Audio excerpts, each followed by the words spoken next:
Uh-oh, guess what day it is? Guess what day it is? Huh? Anybody? Julie, hey, guess what day it is? Oh, come on, I know you can hear me. Mike. What day is it, Mike? Listen, guess what today is?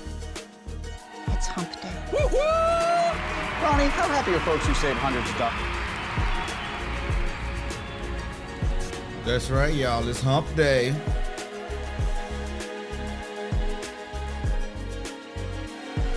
It's the middle of the week. How's everybody doing?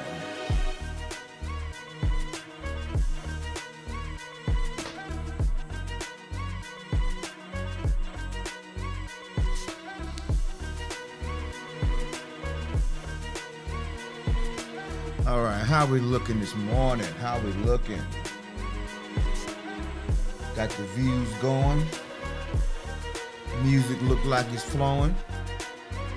It's hump day. Yeah, sometimes, man. Sometimes you gotta stop and smell the roses.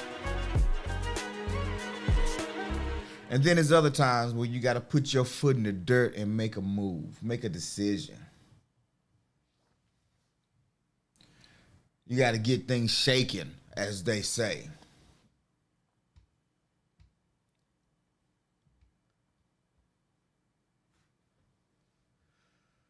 All right, let's get started. I think I got some coffee brewing right now, so I'm gonna pop out in a hot second to grab that coffee because y'all know, let's just say, I'm getting closer and closer to waking up at 7 o'clock. Oh man, shout out to your boy.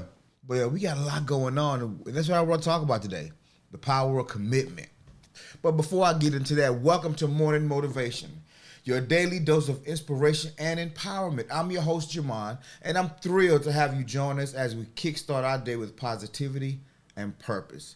So whether you're here to seek motivation, connect with like-minded individuals, or simply start your day on the right foot, you come to the right place. And as you're on the way in the door, go ahead and hit that like button. Feel free to chat. If you're new for the first time, welcome to the family. And if you want to buy your boy a cup of coffee, because my brain don't start working right sometimes, so I got coffee. I know I probably shouldn't say that, talking about personal development and morning motivation. But y'all, if there's one addiction I have, it's probably coffee. And it's not even caffeine. Caffeine really don't affect me in that way. I just like the taste of coffee. Like I like the taste of some cream of wheat and some sausage. It's just, yeah, but coffee's easier to make. So I get that, you know what I'm saying? And it don't make me fat. So yes, welcome to Morning Motivation. Welcome to Morning Motivation. And we're talking about today the power of commitment. Commitment is one of those words that gets thrown around a lot. People like to use. People like to use the word commitment when it's in their favor. Hey, man. People like to use the word commitment. Where the breakfast at, man? I don't know. I'm waiting on somebody to cook something right now, cause I'm working. Your boy out here slaying the dragons, kissing babies, rescuing damsels in distress, shaking hands, making deals, motivating the masses. Oh, man. Well, yeah, the power of commitment. A lot of people use it when it's in their favor. And we want other people to be committed to us. We want agencies and organizations and institutions to be committed to us. But quite often we find ourselves put in a situation where we're not being committed to ourselves. We're not being committed to our companies, our families. But we'll be committed to them babies and them dogs, though. Them babies and them cats. Well, damn. Hey, if you know what? If that ain't the biggest slap in the face, and there go the sisterhood, y'all supporting this BS.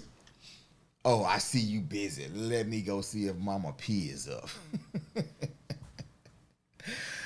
You know, you ever had one of those moments in life where you start really thinking about how you got to a place, and you start asking yourself, what did I do to deserve this situation? What did I do to deserve this outcome? And sometimes your commitment to the wrong thing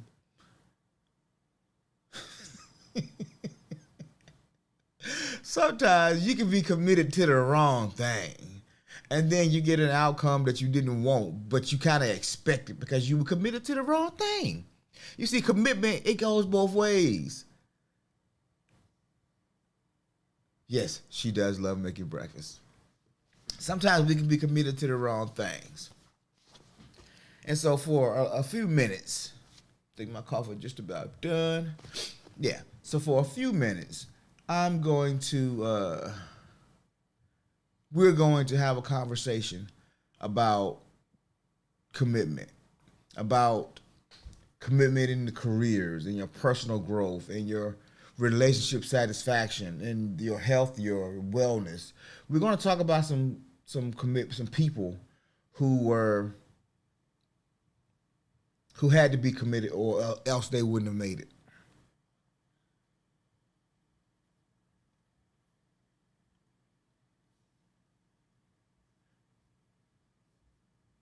But before we get into it, oh, now y'all placing orders. Toronto Regan said, well, Mama P, I need some cheesy grits, turkey sausage, and some scrambled eggs, please. No. We're not placing orders.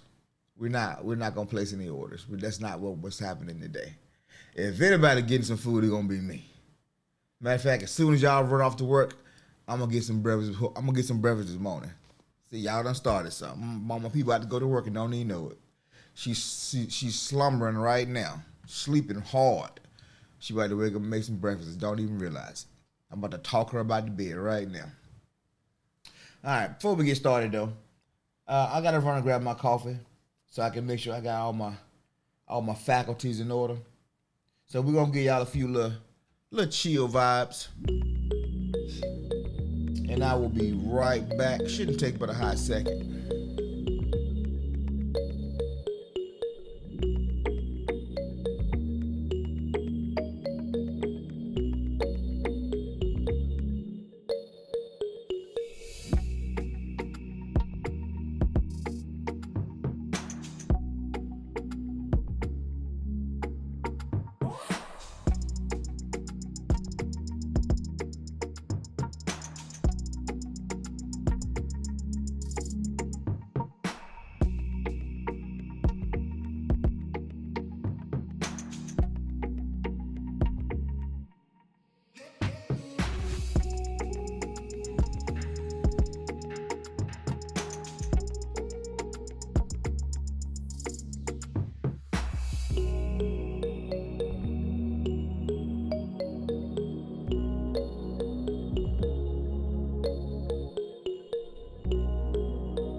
never give up.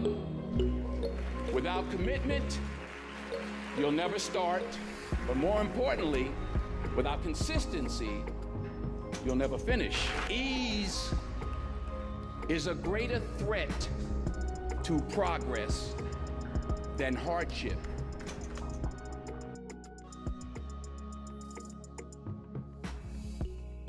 So never give up. Without commitment, Let's do it one more time. you'll never start. But more importantly, without consistency, you'll never finish. Ease is a greater threat to progress than hardship. Yep. That's your boy Denzel. Denzel is a highly decorated, highly beloved, highly esteemed actor, father, husband. Everything that he does with excellence.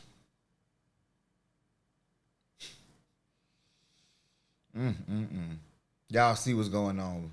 Man can't even have fun without his wife. I tell you, it's like it's a crime to have fun without your wife. It's a crime to get something your wife ain't getting. Boy, I tell you.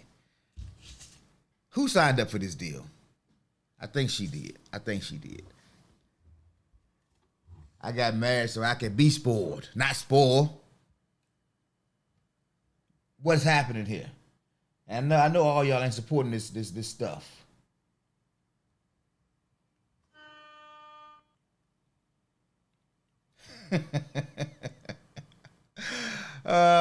Yes. I hear you. Y'all are one, sir. That is correct. Oh, okay. That table do turn now. I'm just saying. That table do turn. I'm going to leave it there, though. I'm going to leave it right there. I'm going to leave it right there. All right. We talked months ago now. Talked about commitment in another line. Yeah, I see. I know it's the sisterhood. I understand. I know what I'm up against. I know the powers that be. But it's all good. Because I understand a principle. Matter of fact, it's probably the single biggest thing that I've ever done in my life that's created the most success for me. And no, it's not the sisterhood. Although, I'm gonna get up off of that one. Yeah. It's commitment. And the thing about commitment is this. Commitment is never really convenient because it requires something of you. It requires a certain attitude. Oh, man, I love my sisters, man. I tell you. Life wouldn't be the same without the sisterhood. It sure wouldn't be the same. You know how bored I would have been through these years if it wasn't for the sisterhood? Don't make no sense. And so it takes a certain attitude when it comes to commitment. We've been talking about playing small and stepping into your greatness and being prepared for the storms that come about. We've talked about creating value.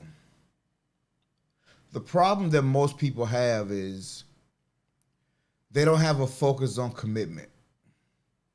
When life comes at them, they throw their hands up, they walk away. They don't. Their stress response is flight. It's not fight. They run away from the problem that's in front of them. And unfortunately, it causes us to have to restart every time. It causes us to have to go through the same thing over and over again. but it's never too late. There's a story about, and I think we covered it, J.K. Rowling, the author of the Harry Potter series.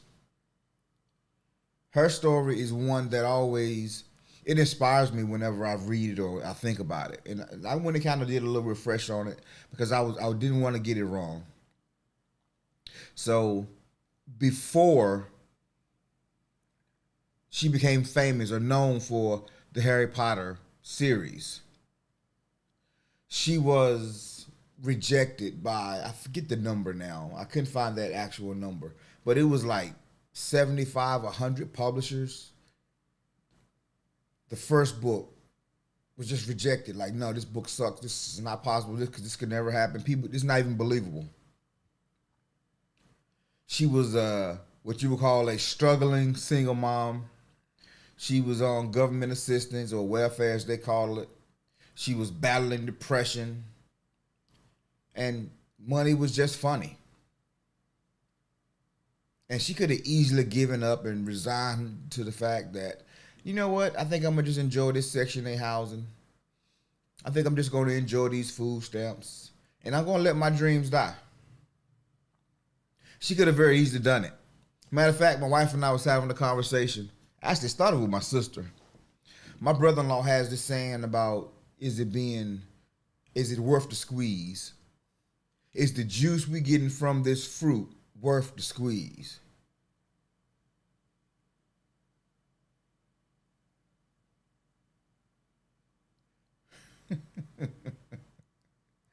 Is the juice we getting from this fruit, is it really worth the squeeze?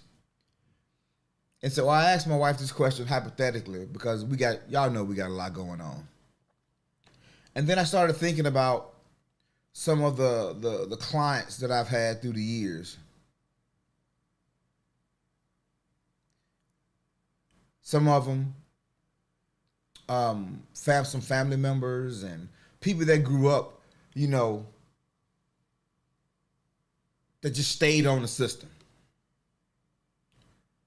Stayed in Section 8 housing, fought to keep their food stamps and all of that stuff. And I'm out here working and trying to live a good life. Then it hit me one day. I'm thinking, hey, old girl, her car better than mine. She ain't got no bags on her eyes. She ain't stressed. She ain't missing no sleep. She eat better than me because she got way more food in the house. She's feeding the community.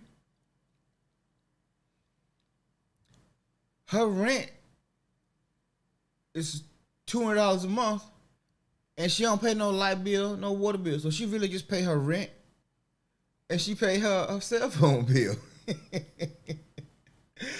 And I was like, wait, her skin looks good.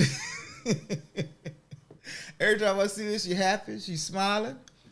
I'm thinking, man, am I doing this life thing wrong? Am I doing it wrong?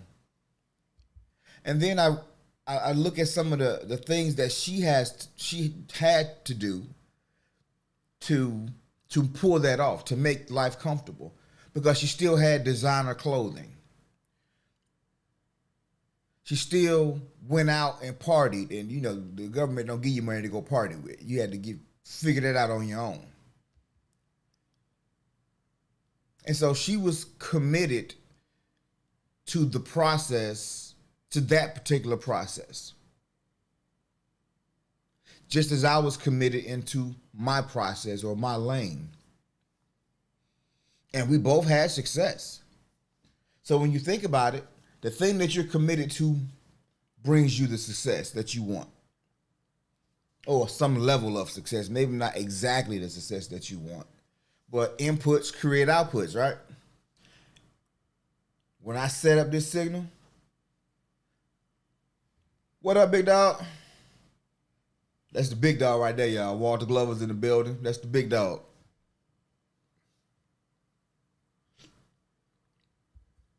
And so commitment is one of the most honest principles, one of the most dependable principles that you can hang your hat on. It's the one thing that you can guarantee that if I do this, this will happen. It's like gravity. If you jump out the window, you will fall. If you throw it up, it's coming back down. Commitment is just like that. The only problem with commitment is it all depends on you. It all depends on you. Because everybody's not going to see your vision.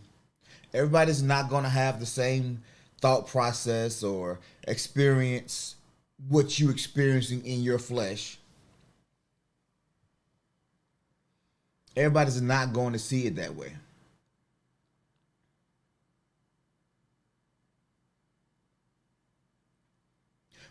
Businesses normally fail within the first, what they said, 2 to 5 years. And the main problem, the main reason they do fail is because most businesses, most salespeople, they want to sell you what they want to sell you. And that's why they struggle. They don't want to sell you what you want. And so if there's 1,000 fast food restaurants, well, unless you do something different, it's burger joints all over the place. But you want to sell me your version of the burger. That's cool, and it might be fire. However, if we don't really even want another burger spot, what makes you think your spot's going to be successful? Because you did it? No, find out what the people want. Find out what the people need and give them that. Or you could have something that's really boutique style. It's small. It's for a certain group of people. But then you got to market it that way. You can't expect the masses to show up at another burger spot. Now, if the chicken spot, though, oh, they show up for a new chicken spot.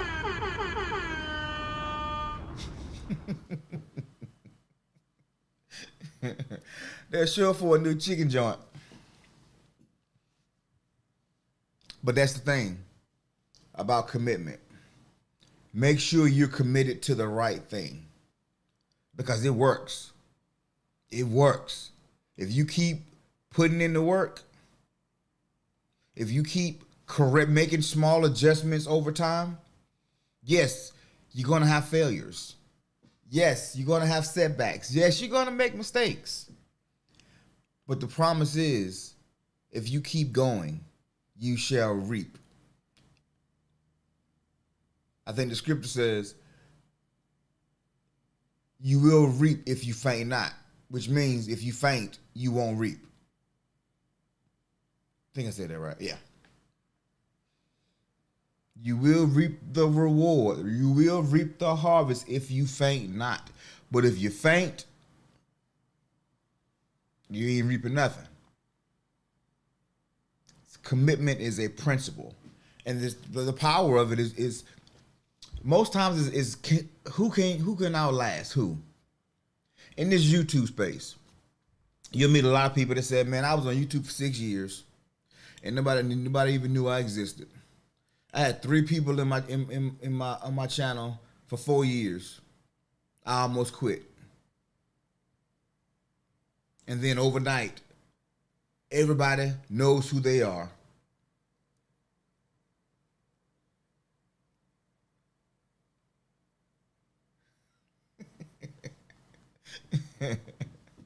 Toronto Rican says, I don't know about a new chicken joint. Chicken don't taste the same. So what are they putting in these chickens, or is it a lab chicken? Man, I'm not sure how long ago this was now, but I had a brother-in-law that worked at a chicken farm years ago. And how he would tell the story, he said, man, when you first go into the main plant, it's imagine going into a Walmart, but instead of the shelves in the middle, it's open space. It's some machines in the middle, but just imagine rows upon rows around the edges of the wall. And there's a chicken in each slot.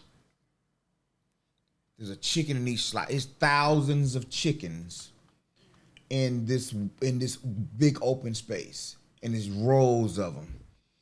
And all the chickens are drugged, basically. They're not making any noise. They're in a sense kind of asleep. And those chickens are just laying eggs. Now that's the egg side. Now there's the other side where there's a slaughter happening. Now, being around agriculture, chickens, man, you can grow chickens in a month, 6 weeks, 8 weeks. You got chickens ready to eat. Now, I will say there's probably some chemical manipulation in there as well. So, eat at your own risk.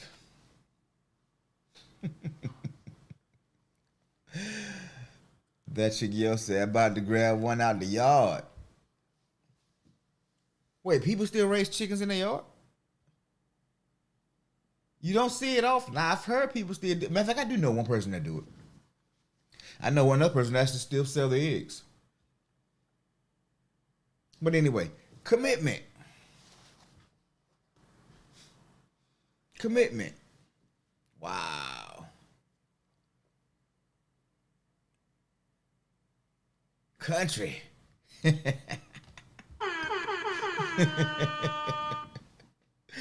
Oh man, I ain't had country living in a while, so look. Trying to ruin chicken for me. It's the last thing I have. No, I'm not trying to ruin chicken, but I'm just saying, man. I mean, when you mass producing to feed a population the size of the United States, and as much as the people in the United States eat, hey, I ain't mad at you, yo. At least you know what you eating. Shoot, because it's all kind of stuff. I have a love-hate relationship with food sometimes because I know how it's processed. I know, I know I know about it, which is why I love fishing so much, because I can go out, do a little fishing, bring a couple slobs home, little crappies, every now and then some catfish, go to the ocean, get some tuna, some red snapper, red drum, throw it straight on my plate. Well, I gotta cook it first, clean to cook it. But I know how it was processed. I know where it came from. I know what I'm eating for the most part, because I don't know what it was eating. But you can only control what you can control.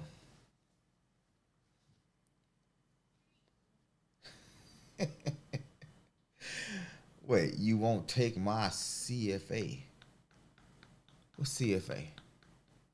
What's CFA? Don't tread on me.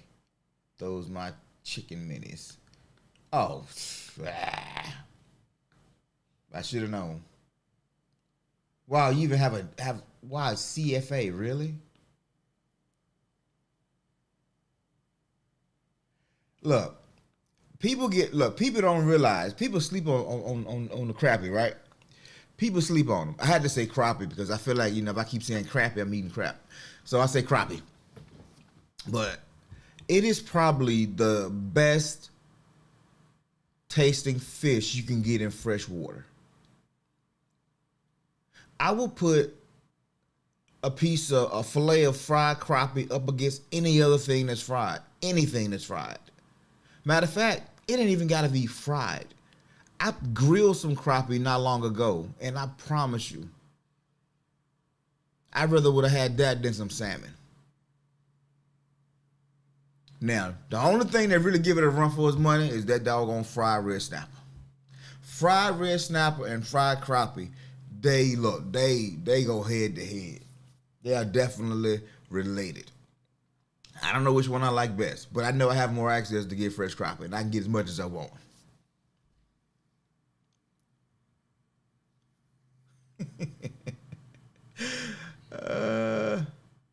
Yeah, your dad, bro. I'm telling you, man. I know what I'm eating when I do it.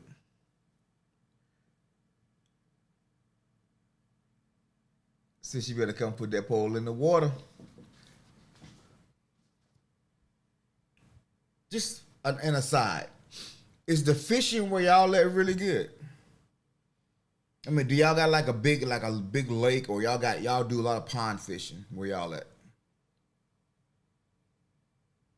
Or rivers? Because North Carolina has pretty much all the terrains. I know there's a lot of bodies of waters. And then the rural areas, the fishing tends to be a little bit better because there's a smaller. Have a good day, boo. The population center is smaller, and there's not as many people on the waterways. In the bigger cities, though, places get fished out, and I call it fished out. Like case in point, I was at this spot last year, and no matter what time of day I went, I could catch some. I can catch some or bring it home, you know. And you know, I'm not the guy that's gonna go and catch 40 and 50 and then just throw them in a cooler and bring them home. I go out there, I catch maybe 5 or 6, you know, something for a little meal. But if you out here pulling 30 and 40 fish out of a fishing hole in one day, and it's another 200 people doing the same thing all around that area, I mean, you thin out the populations too much. And so that's what the problem we're having. Talking about commitment, that's the problem that we're having in a lot of our cities with resources. Because we're a capitalistic society, we are committed to putting our product out there. We're committed to making sure people have the things they want to buy. And we're committed to doing that so much. We're committed to the bottom line. And so we cut corners, we do whatever we need to do to make sure it happens.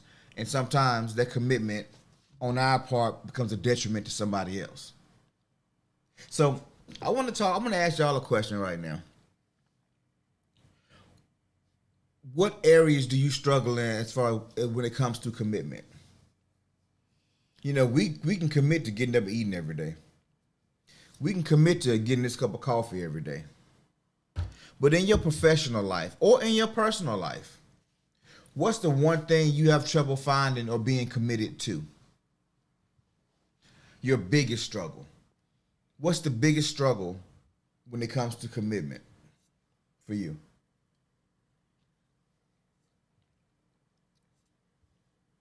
I don't know if I struggle with commitment as much. For people whose love language is acts of service, people with acts of service love language don't really struggle with commitment because they tend to be the people who are more self-serving or self-sacrificing. I mean, not self-serving, self-sacrificing. They tend to be the givers or the pleasers. So commitment isn't a hard thing for them as it relates to more other people. They struggle with the commitment to self, whether it's their health, whether it's their diet. They struggle with that kind of commitment.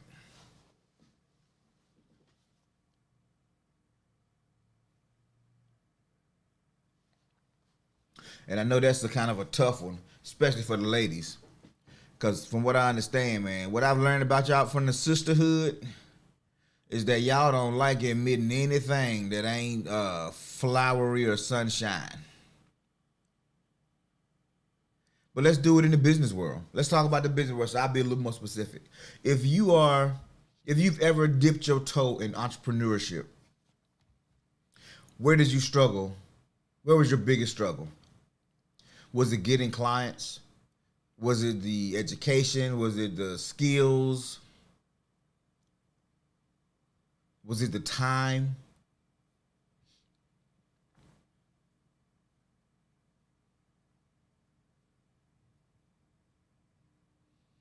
Toronto Regan says, that would be me. I don't have any issue with commitment. So here's the rub.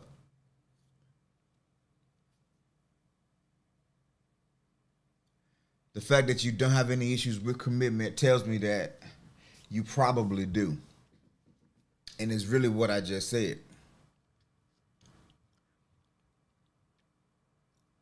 Goals. one of the struggles that I had was being committed to my goals. And I find it hard to sacrifice the time and the energy. Research and research. There we go. Researching and resources. Yes. See, we all have an issue when it comes to commitment. It may not be what this person's struggle is. You know, I don't have a problem getting up in the morning. I don't have a problem going here and going that. But you know what? The older I get, though, I'm finding it harder to be committed to working out. I don't work out nearly the way that I used to. And maybe it just could be the times that I'm in. Maybe it could be what's going on in my life right now. And maybe, you know, the bug will bite me again. But like for the last, I haven't really worked out since June of last year. Yeah, June of last year. I did a 30-day straight workout thing where I was going to close all the apps on the rings on my watch for 30 straight days. And so some days I was out walking activities, some days I was in the gym, some days I was hiking or I went fishing. You know how you just walk the shoreline and you just casting, walking and casting, and 30 days, you know, just a commitment to myself. But lately I've been struggling. I've been saying I'm working out for like the past 6-7 weeks and I ain't got but 2 of them in. But everybody has a problem with commitment. And commitment is the single biggest factor that's going to get you what you want. The CDC shows that individuals who make a commitment to regular exercise are 50% more likely to maintain a healthy weight and reduce the risk of chronic disease, such as heart disease and diabetes. Just 50%. That shit yells at balancing time and communication. I don't talk. I don't talk a lot, only when needed. I get it. And so that will be one of the barriers that you would have to overcome for, I'm assuming, for any goals that you have, because no person, you know, God said it's not good for man to be alone. Every animal has a pairing. Well, most animals have a pairing.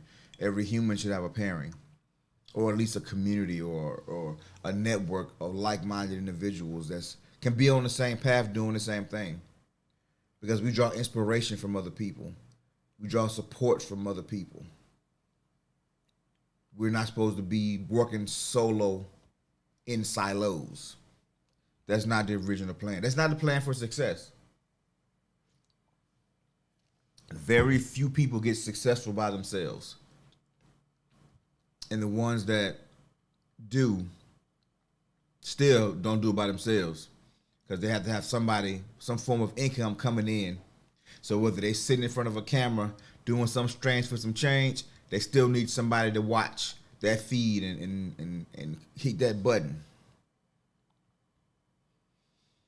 But time and communication, that's big for me.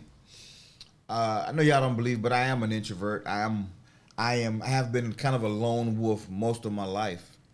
And it's not until I've gotten older that I realized one of the things that has held my success up is my inability to connect with people. I mean, one-on-ones I'm good with. Small groups I'm good with. But connecting to people on a larger level has been really one of my struggles. I used to get so paranoid when I would go to a place, somebody would call my name and speak to me, and I would feel away because how they know me and I don't know them. My trust issues will get inflamed real quick. How they know me, who told them about me, and what did they tell them? Start feeling judged just a little bit. Now, it's like whatever. I don't even care anymore because I've done some of that deep work.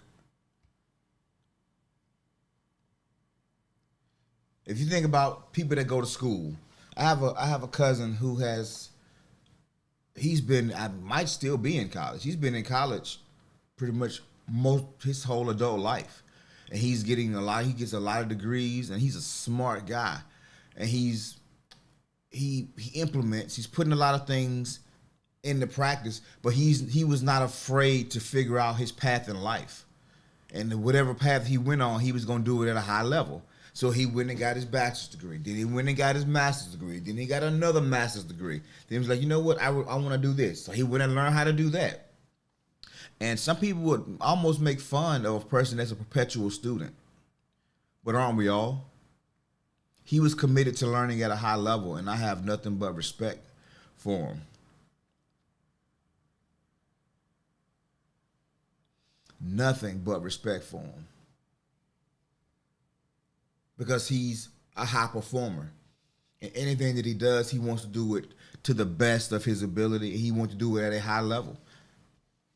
And so, yes, he's been in school a long time, but he makes really good money doing what he wants to do, living the life he chooses to live. He's committed to living his best life and whatever it takes. In relationship, there's a 52% divorce rate in this country because couples are more committed to the title than the relationship, than the person. There are a lot of dudes out there that, well, actually, you know what? It ain't a whole lot of dudes that really want to be, well, I take that back. It's a mixed bag when it comes to dudes sometimes. Dudes don't just walk around talking about, man, I want to get married, man, I want to be a husband. Most guys ain't walk around talking like that. But a lot of ladies they want a husband. A lot of women want a husband, but they don't necessarily want to be a wife. They just want a husband. The thought of quote unquote serving somebody is a complete turnoff, and that's fine. But being committed to the title is what causes the failure of the relationship.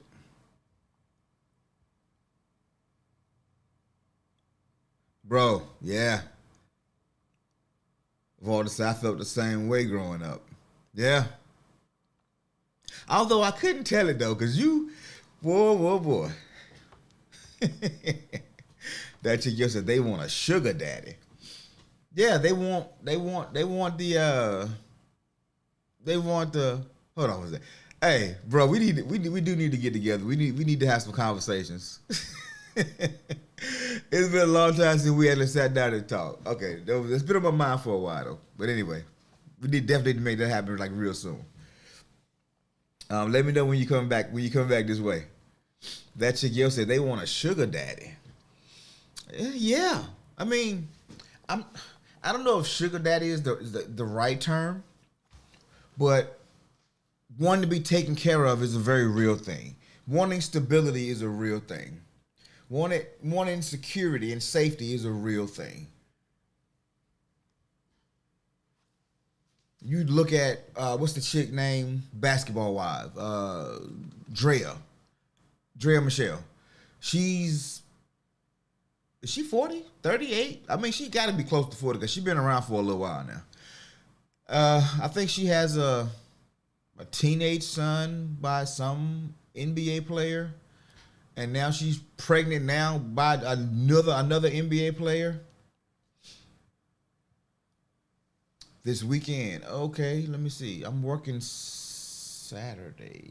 I'm working Friday, Saturday. I might be free Sunday. We'll talk though. We'll talk. I hit you on I hit you up after the show. But she's now pregnant by a young star, and everybody's giving her the business about she grooming these young boys, and then it was the other chick. Oh man, she went ham a little while ago. On a podcast. I can't think of her name. But anyway, so there's a certain commitment to living a lifestyle. Now, whether that she's 39. Yeah, she's 39, and she just got pregnant from a guy who's, 20, 23? 22, 23? Something like that. But she's committed to staying in whatever circle she's in, having a certain lifestyle. She's not committed. She's committed to working for it, but just working off to get it from somebody else. The work of being a mother is going to help her do that. So that's her choice. He 22. Yeah.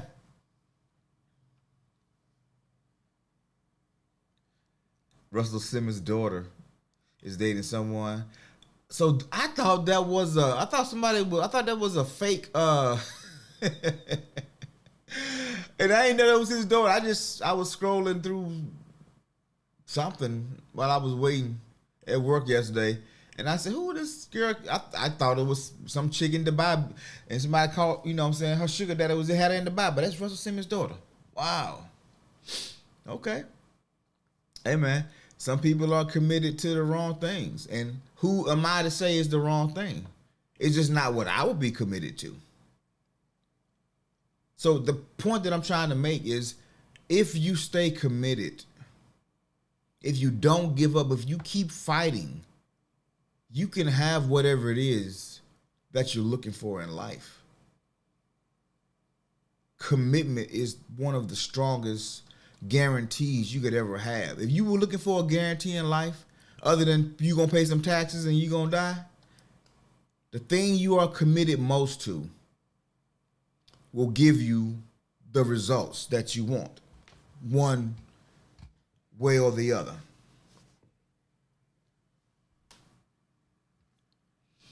On the job, there's no response.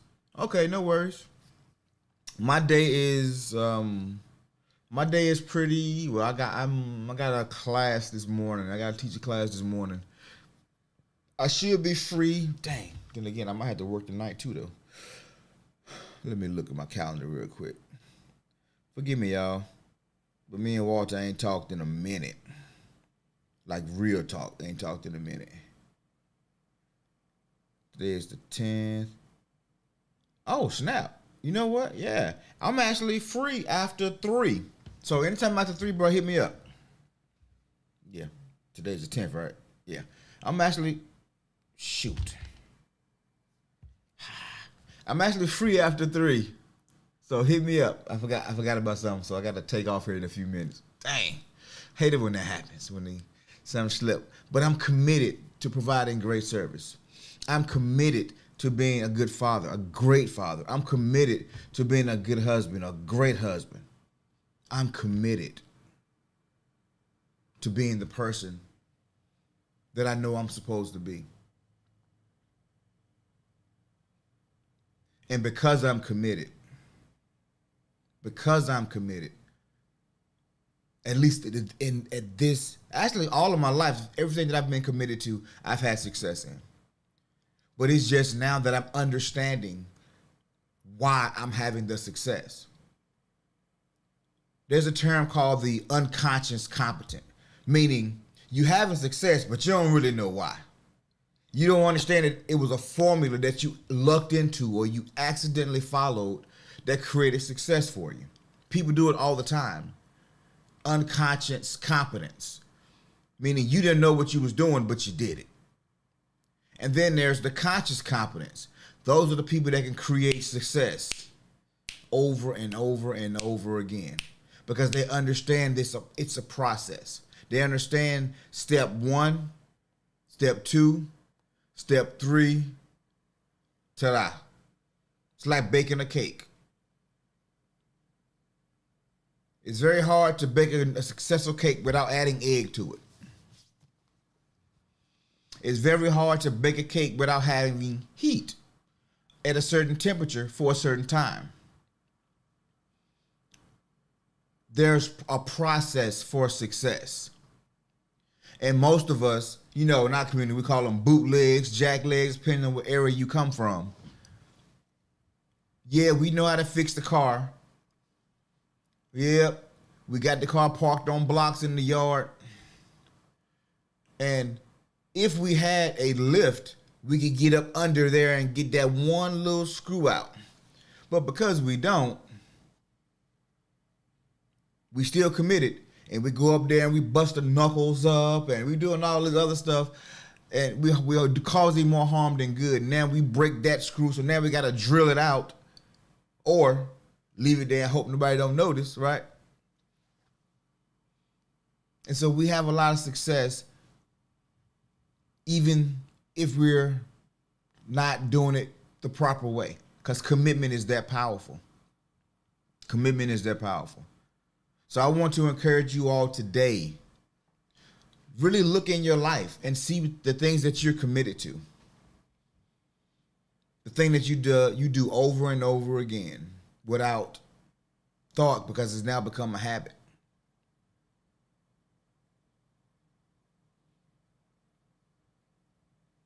You know, many people tell the story of Michael Jordan.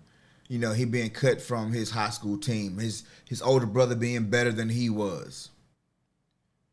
And he made a commitment. Not only am I going to make the team, I'm going to be better than anybody in the school.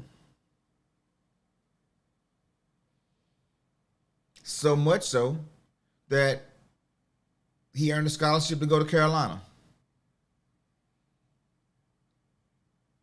Went second in the draft. Oh, he had a problem with that too. He not better than me? I should have been number one. Now he got something to prove. He was committed to being the best. He was committed to being the greatest. Which is why he hasn't played in 20 years, but people still consider him the GOAT. Because his standard of excellence, his commitment to domination was so great.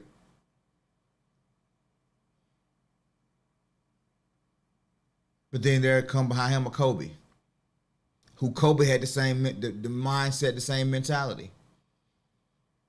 And then LeBron, but LeBron don't have that mentality.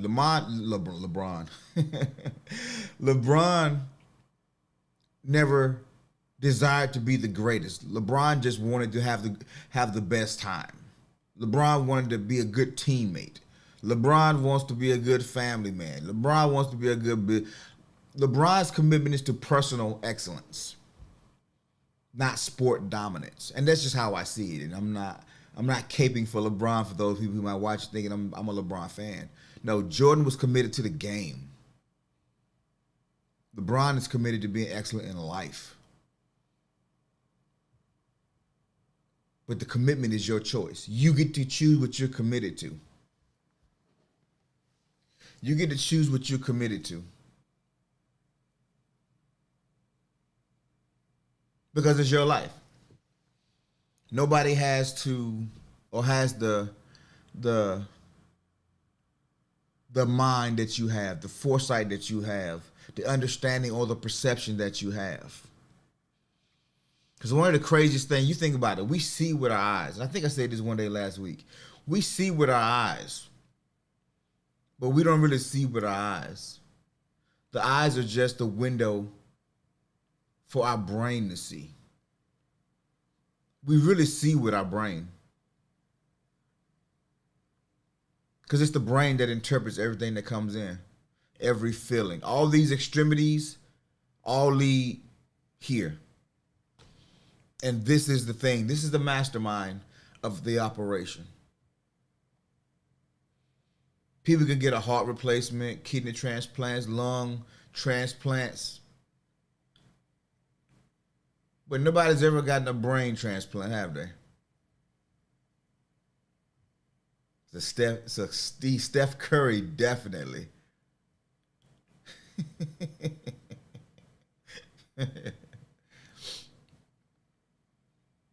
Because when I say we don't see the world as it is, we see it as we are.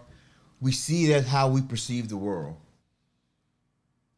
And if we are committed to being the victim, guess what we're going to always be? The victim.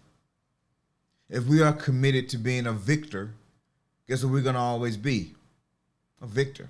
Even if we lose, we still going to find a way to win because the commitment is a promise. And so I encourage everybody that's listening today,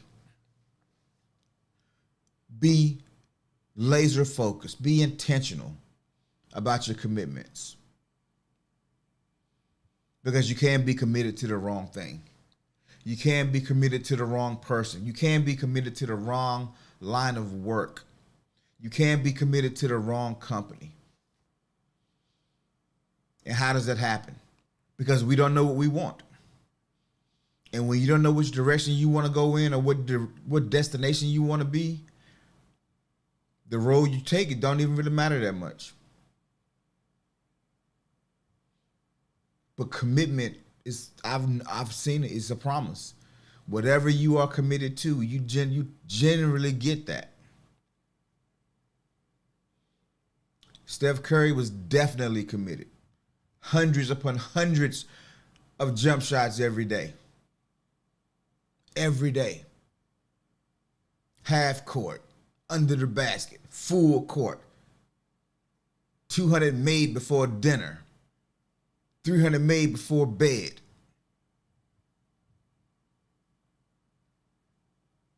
He was committed. He was undersized. People didn't take him serious. Thought he was never going to last in the league. And he single-handedly came in and changed the way the game is played. There's coaches right now pulling their hair out because their point guard got to half court and threw the shot up. Didn't run a play. Didn't set the offense. Nothing. He just heaved it up. I'm the chef, baby. Air ball. Straight air ball. Coach is like, what are you doing? You're not Steph Curry. Commitment, y'all. I'm telling you, the power of commitment. Whatever dream you have, whatever goal you're going for, the only way you're going to make it happen is through commitment. Now, that doesn't mean it's not going to be hard times. That doesn't mean that you're not going to face adversity. Any of that. It simply means you set a goal and you keep going for that goal no matter what. No matter what. And you can't be stopped. You can't be stopped. Because you were created to have dominion, to have authority.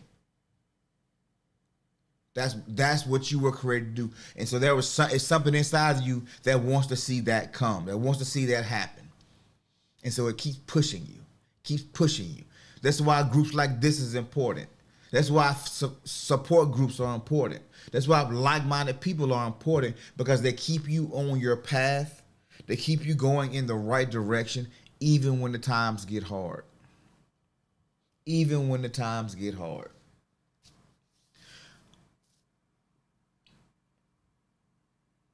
So, like I said, I forgot about something. And so I got to take off and I got to go drive across 2 counties and be there by 9 o'clock.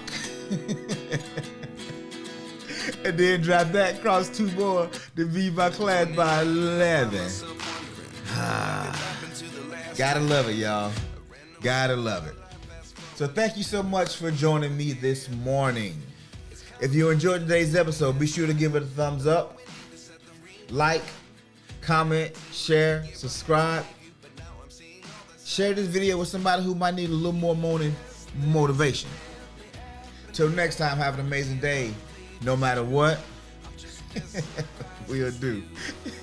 And keep striving for greatness, y'all. I want to say I'll see you on Friday. That's what I want to say. But if I don't, I will let you know in advance. But more than likely, we will link up again on Friday. So you guys have a blessed day, man. Be safe out there. Have a great day no matter what. And I will see you on the other side. It's hump day. Peace.